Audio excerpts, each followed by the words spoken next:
Assalamualaikum warahmatullahi wabarakatuh. Selamat berjumpa dengan tutorial kimia bersama urip.info. Kita akan melanjutkan pembahasan tentang penyetaraan reaksi redoks dengan menggunakan metode ion elektron untuk reaksi yang berlangsung dalam suasana basah. Ini akan kita selesaikan dengan menggunakan teknik. Teknik pertama adalah jalur penambahan OH- secara langsung dan menggunakan penyetaraan reaksi suasana asam.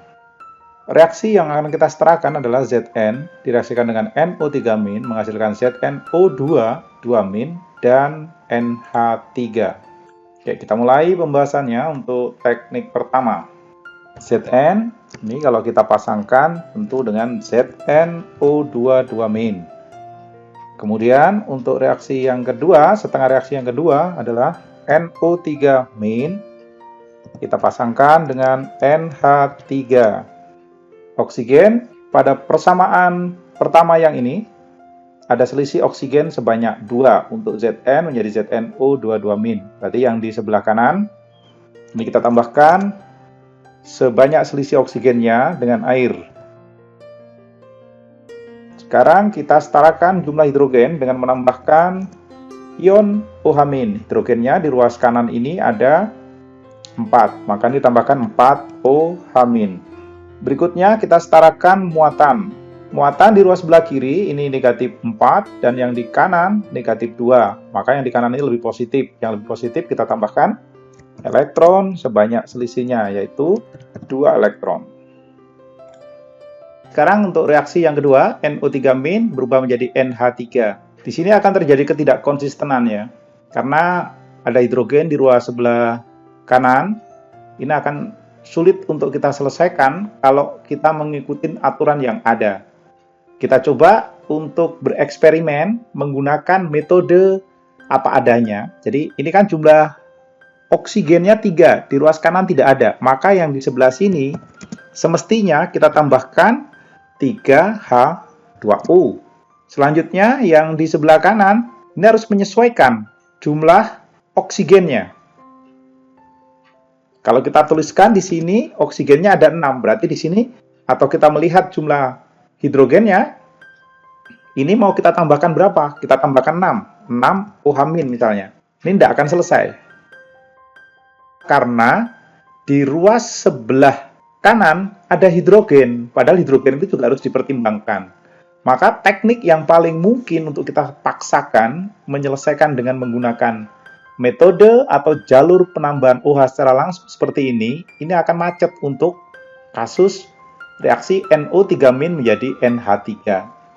Satu-satunya cara yang mungkin untuk kita lakukan adalah berlogika. Karena kita harus menambahkan air yang ada di spesies yang memiliki oksigen berlebih, sementara di sini ada hidrogen sebanyak 3, maka kita harus tambahkan sebanyak 2 kali lipatnya dari yang ada ini, karena hidrogennya kan 3, di sini ada O3. Berarti kalau kita tambahkan sekali lagi, ini nggak akan selesai. Nah, agar bisa selesai, maka ini kita 2 kali lipatkan. Kita kalikan 6. Nah, kalau sudah seperti ini, maka kita bisa leluasa untuk menentukan OH- yang di sebelah kanan. Coba, sekarang kita lihat di sini hidrogennya kan ada 12, dikurangi 3 berarti 9 kan? Nah, sudah, kita tambahkan 9 OH-. Sekarang kalau kita periksa oksigennya, ini juga sama. Oksigen 3 di sini, 6. Nah, sudah benar kalau seperti ini.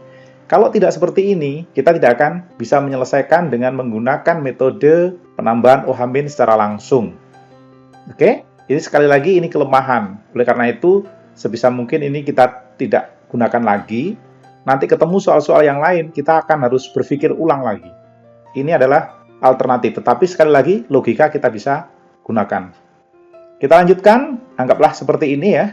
Oke, sekarang muatan kita perhatikan. Di sebelah sini muatannya ada negatif 1. Di sebelah kanan ada negatif 9. Sehingga selisihnya adalah 8. Maka yang di sebelah sini, karena tadi selisihnya 8, perlu kita tambahkan 8 elektron. Sehingga masing-masing ruas kiri, ruas kanan, muatannya adalah negatif 9. Sekarang kita setarakan jumlah elektron yang dilepas dan yang diterima. Yang diterima 8, yang dilepas cuma 2. Jadi kalau begitu, yang di atas ini kita kalikan 4. Yang di bawah tidak usah dikalikan. Oke, selanjutnya ini kita salin. Yang atas kita kalikan 4 semuanya ya. Oke, sekarang jumlah elektron yang diterima dan yang dilepas sudah setara. Selanjutnya kita tinggal gabungkan. Gabungkan ruas kiri dengan ruas kiri, ruas kanan dengan ruas kanan. Kita lakukan sekarang.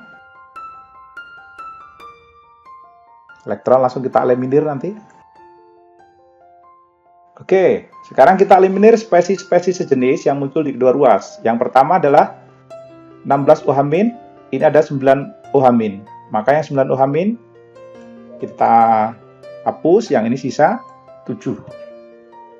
Kemudian H2O di kiri ada 6, di ruas kanan ada 8. Berarti yang ini kita hapus, yang kanan sisa 2. Dan selesai. Seperti itu penyelesaian penyetaraan reaksi redoks menggunakan metode ion elektron ketika kita menggunakan penambahan OH- secara langsung untuk reaksi suasana basah. Jadi kita mendapatkan kendala tadi ketika menghadapi model reaksi yang mengandung O di kiri dan mengandung H di kanan. Sekali lagi, metode ini tidak disarankan untuk digunakan lagi.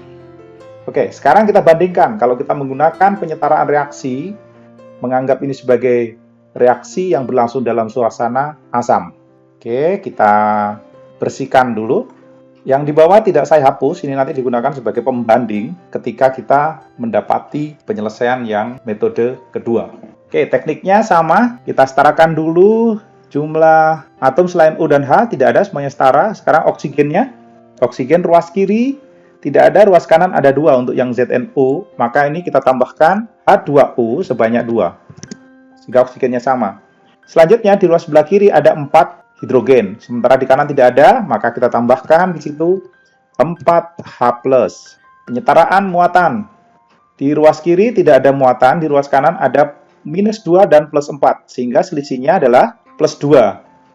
Karena kita akan menambahkan elektron yang bermuatan negatif, maka ini kita tambahkan elektron sebanyak 2. Sehingga muatannya menjadi sama. Oke, disinilah keunggulan penggunaan metode suasana asam. Jadi oksigen yang di sebelah sini jumlahnya 3, yang di kanan tidak ada. Maka yang di kanan yang kita tambahkan air sebanyak 3, sehingga oksigennya sama. Berikutnya adalah menyetarakan jumlah hidrogen. Nah, kalau seperti ini kan tidak sulit. Jumlah hidrogen di ruas sebelah kanan ini ada 3 ditambah 6. Berarti kita dapatkan 9H+. Selanjutnya kita samakan, kita setarakan jumlah muatan. Muatan di ruas kiri ini ada -1+9.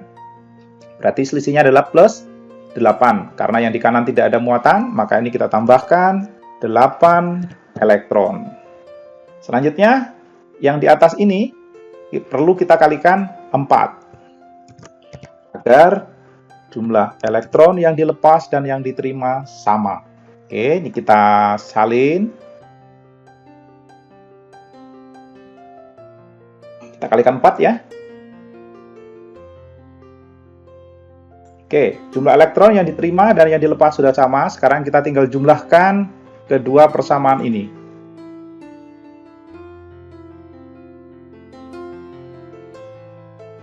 Spesies yang sama, yang sejenis, yang muncul di kedua ruas, kita eliminir. Yang pertama jelas ada hidrogen, di sini 9. Maka di sini tersisa 7. Kemudian H2O, di sebelah sini 8, di sebelah sini 3. Nah, yang 3 ini kita ambil, sehingga ini sisa 5. Sudah, tidak ada lagi. Setelah kita dapatkan model seperti ini sudah setara, tetapi ini adalah reaksi yang dianggap pada suasana asam. Faktanya, kita punya reaksi ini dalam suasana basah. Kita netralkan adanya H+ ini dengan menambahkan OH- sejumlah H+. Berarti kita tambahkan 7 OH-. Karena kita menambahkan di ruas kanan 7 OH-, maka yang di ruas sebelah kiri pun kita harus tambahkan, sehingga imbang. 7H+ dan 7 OH- kita bisa gabung menjadi 7H2O. Oke. Berikutnya kita periksa, nah ini Ini ada 5H2O, sementara di kanan ada 7. Berarti yang 5 kita ambil 5, yang ini kita ambil 5, sisa 2. Dan hasilnya sama persis dengan yang ada di bawah. Yang di bawah adalah hasil dengan menggunakan metode yang tadi sudah kita acak-acak. Karena tidak konsisten, maka kita harus menggunakan cara berbeda. Dengan membandingkan O, ada H yang tadi ya. Kalau dengan menggunakan metode penyetaraan suasana asam, kita tidak memikirkan itu. Semuanya akan beres. Dan itu yang paling handal dibandingkan metode yang model penambahan OH- secara langsung. Ini perlu direkomendasikan agar lebih mudah berpikir dalam penyetaraan reaksi redoks suasana basah. Oke, cukup sekian. Terima kasih sudah menyimak. Sampai jumpa pada pembahasan tentang penyetaraan reaksi redoks lainnya. Wassalamualaikum warahmatullahi wabarakatuh.